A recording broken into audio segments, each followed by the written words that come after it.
I've met a few people without their soul, and you can always tell when it's about to go. There's a tautness to the chord between. The temptation to strum is overwhelming. And there's no going back then, because once you strum a wrong chord in someone else's soul, then you fucked it. Hers is going too fast for me to stop. A few moments ago, safe, nestled inside her chest, but now nothing can stop the rising. Out through the tunnels of bone and cartilage, throat contains it for the time being. Loud clacking sounds beating against her windpipe, time running out.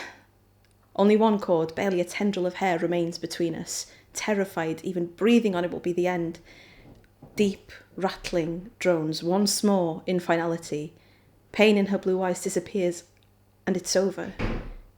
Immediately, the smell, cold and meaty, but without the blood. Stringy, almost, if you could smell what that feels like. Face blank, no warmth. She's not in there. Gone. Still holding her hand.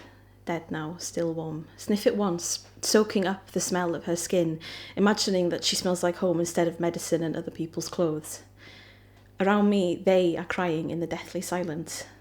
The slow, menacing beeping of the crisp machinery is finally quiet.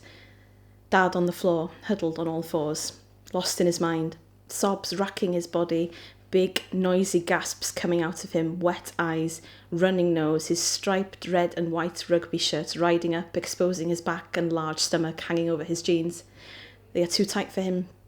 Must be uncomfortable hunched like that with the waistband digging into the softness. His balding head catches the sterile hospital lighting. He is slowly travelling closer to my chair, unthinking, mindless, letting his tears dictate his movements like a snail leaving a trail of mucus behind him. Rhys is rigid in the chair opposite me, half of his black spiky hair sticking up, the other completely flat. Bruising purple circles sink into the hollows of his eyes. He is not touching her, nostrils flaring like he can smell it too. Tears rise, but he sniffs them decisively, ordering them back inside him. Aneira is at the bottom of the bed, eyes streaming. I'm embarrassed for her. Her hands on Mam's legs, staring down in a mute sense of loss, so painful I have to look away. The annoying cacophony of tears, sniffing and breathing circles round and round. In this moment, it feels like this is it. Surely there is no world that can exist outside of this room. All of them paralysed, it feels like hours. I want to let go now. It is not her hand. Holding it feels wrong. Is this what my hand will be like when I die? Slowly place it back on top of the covers and it slides off straight away and dangles over the side of the bed. Nails purple, grasping at nothing, brushing against the duvet.